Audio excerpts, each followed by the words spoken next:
देश में लोकतंत्र है तो चुनाव भी होता है। अभी बिहार में पंचायत चुनाव होने वाली है। अगर कल्पना कीजिए कि चुनाव में आने वाले सारे प्रत्याशी आए, भाग जो ले रहे हैं वो कोई आपको पसंद नहीं है, तो आप क्या कीजिएगा? संविधान में आपको अभिव्यक्ति की आज़ादी मिली हुई है, कुछ भी कहने की आज़ादी मिली हुई है, अधिकारों में बहुत सारे मूल अधिकार आपके शामिल हैं, लेकिन जिससे देश चलता है, जिससे समाज चलता है, वो आज़ादी आपको नहीं मिली है कि अगर कोई प्रत्याशी मेरे सामने, लोकतंत्र में कोई मेरे सामने अगर आता है जो जनता को पसंद एकदम नहीं है, हम उसको रिजेक्ट कर सकते हैं कि नहीं रिजेक्ट कर सकते हैं। और इतना ही नहीं, अगर कोई प्रत्याशी खड़ा है, उसको 99% व्यक्ति अगर नहीं पसंद करता हो, मात्र 1% व्यक्ति पसंद करता हो, फिर भी वह आपका रहनुमा बन जाता है, आपका प्रत्याशी, वही प्रत्याशी जीत जाता है और आपका नेता बन जाता है। नमस्कार, आप देख रहे हैं ठोक तंत्र। मैं आपका दोस्त अभय कुमार। नए जुड़ने वाले मित्रों से गुजारिश है कि अगर आप इस चैनल पे पहली बार आए हैं, पहली बार यहाँ दस्तक दिया है, तो चैनल को सब्सक्राइब कर लीजिए। अगर वीडियो पसंद आए तो लाइक कीजिए। अगर ऐसा लगे कि किसी दूसरे को भी यह वीडियो देखना चाहिए तो शेयर करें। तो हम बात कर रहे थे right to recall, right to reject. Right to recall तो आगे का जो विषय वस्तु है उसको बाद में हम समझाएंगे। पहले हम बात कर रहे हैं राइट टू रिजेक्ट। हमें अधिकार मिलना चाहिए कि अगर 5 प्रत्याशी खड़ा हैं और उन 5 में कोई पसंद नहीं है तो उन्हें हम रिजेक्ट कर सके, दूसरे प्रत्याशी को बुला सके। तो इसी मुद्दे को लेकर सुप्रीम कोर्ट की एक बहुत बड़ी टिप्पणी आई है। सोमवार को सुप्रीम कोर्ट ने केंद्र सरकार और चुनाव आयोग को नोटिस जारी कर कहा है, पूछा है कि किसी निर्वाचन क्षेत्र में नोटा जीत गया तो क्या होगा। नोटा जीत गया मतलब कह रहे हैं कि अगर राज्य निर्वाचन, केंद्रीय निर्वाचन आयोग ने यह व्यवस्था की है आपके ईवीएम में कि अगर आप 5 प्रत्याशी खड़ा है, जो 16 प्रत्याशी का जो ईवीएम होता है, तो 16वां बटन जो होता है वह नोटा का होता है। मतलब कि जितने प्रत्याशी खड़े हैं, अगर उनमें से कोई पसंद नहीं है तो आपके पास एक ऑप्शन होता है, आप नोटा का बटन दबा सकते हैं कि मुझे ये सारे प्रत्याशियों में से कोई पसंद नहीं है। लेकिन उसमें समस्या यह है कि अगर मान लिया कि कहीं हम चुनाव हो रही है, अभी मुखिया का चुनाव हो रहा है, मुखिया में 5 प्रत्याशी खड़े हैं, मान के चले कि वोटर 100 हैं, वहाँ 99 लोगों ने नोटा को वोट दिया, मतलब नोटा जीत गया, और एक आदमी व्यक्ति जो है, एक मतदाता जो है, किसी एक प्रत्याशी को वोट दिया, तो चुनाव रिजल्ट क्या होगा? अभी जो व्यवस्था है उसमें वह एक वोट पाने वाला व्यक्ति आपका मुखिया बन जाएगा। इस तरह के जो विडंबना है, तो जिसे लेकर कोर्ट में एक याचिका दाखिल की गई थी। याचिका दाखिल किया था भाजपा नेता अश्विनी कुमार उपाध्याय ने। उन्होंने कहा था, याचिका दायर कर कहा था कि राइट टू रिजेक्ट और नए चुनाव करने का अधिकार हमें मिलना चाहिए। राइट टू रिजेक्ट, इसका मतलब यह हुआ कि अगर इनमें से कोई हमें पसंद नहीं है, कोई भी प्रत्याशी पसंद नहीं है इस चुनावी क्षेत्र में, इस निर्वाचन क्षेत्र में, तो हमें यह अधिकार मिलना चाहिए कि हम सारे प्रत्याशियों को नकार सके, रिजेक्ट कर सके, और जब हम रिजेक्ट कर दें यहाँ की जनता, तो फिर यहाँ दोबारा चुनाव हो।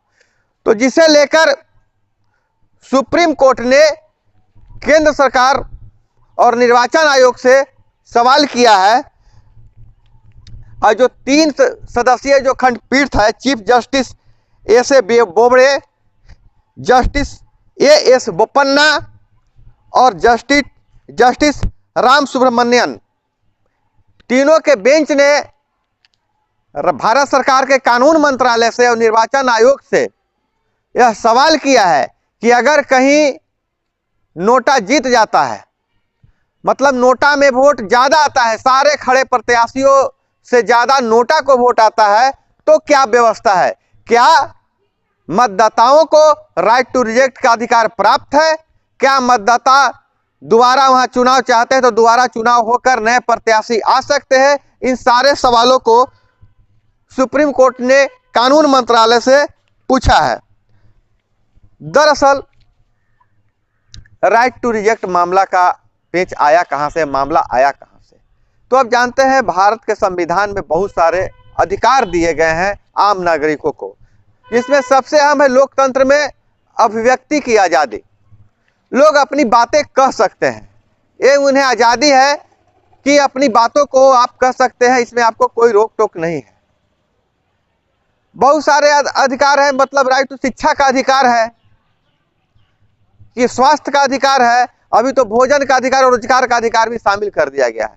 लेकिन जिससे लोकतंत्र चलता है चुनावी प्रक्रिया में, हमें राइट टू रिजेक्ट का अधिकार नहीं मिला हुआ है। हाँ, हमें एक व्यवस्था दी गई है कि एक नोटा का बटन हम दबा सकते हैं, लेकिन उससे कोई मतलब नहीं निकलता है। नोटा जीत जाता है तो क्या होता है? नोटा जीत जाता है तो लेकिन जो भी और बाकी प्रत्याशियों में से जिनको ज्यादा वोट आता है उन्हें विजयी घोषित कर दिया जाता है, जिसका फायदा दूसरे लोग उठाते हैं। पिछले चुनाव में आपने देखे होंगे कि पक्षी पार्टियों के वोट को नोटा की ओर कन्वर्ट करने का अभियान चला था, जिसके कारण पार्टी हारी भी थी, कहीं कहीं दूसरे नंबर की पार्टी जीत भी गई थी, दूसरे नंबर के उम्मीदवार जीत भी गए थे। लेकिन अगर नोटा जीत जाता है, नोटा का सबसे ज्यादा वोट आता है, तो क्या होना चाहिए?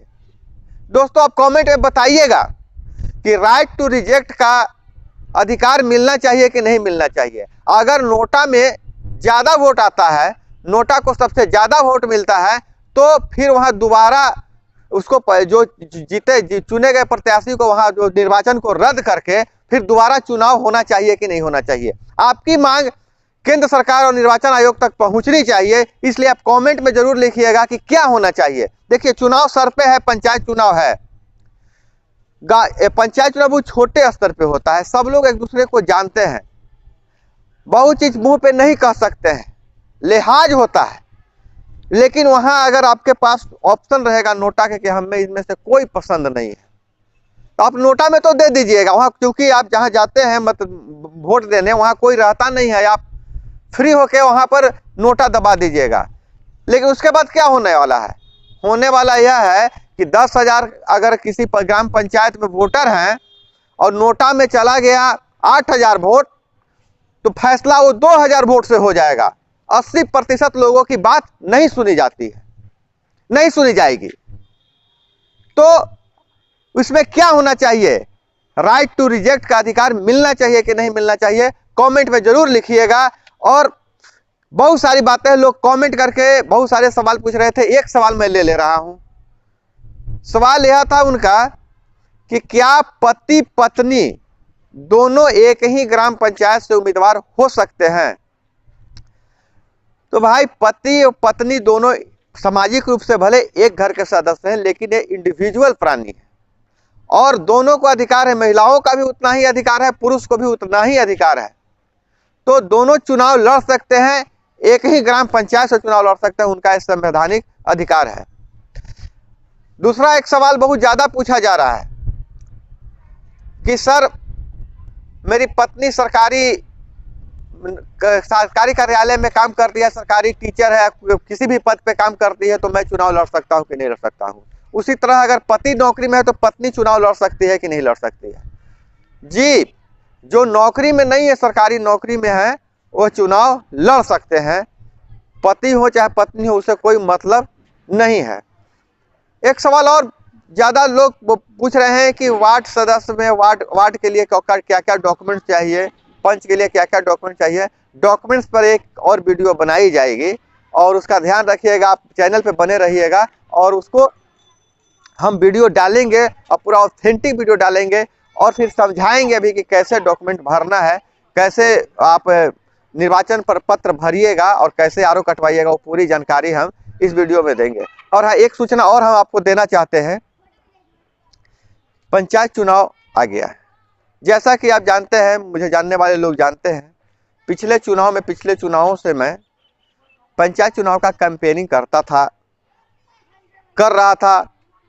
मुखिया के लिए, जिला परिषद के लिए, सिंगल कोई प्रत्याशी के लिए जो मेरी सेवा लेना चाहते थे उनके लिए मैं काम करता था। लेकिन इस बार मैं आपके चैनल पे एक कैंपेन चलाने वाला हूं। क्योंकि हम आज शाम तक, रात तक वो वीडियो भी चैनल पे आ जाएगी, नहीं तो सुबह तक आ जाएगी। आप चुनाव में कैसे जाएं, कैसे जीत दर्ज करें, चुनाव जीतने का मंत्र क्या है, ये पूरा ट्यूटोरियल चलेगा। और एक दो वीडियो के बाद समझ में आ जाएगा कि आपके लिए कितना हेल्पफुल है। तो इसलिए आप कहीं जाइएगा नहीं, उसका इंतजार कीजिए।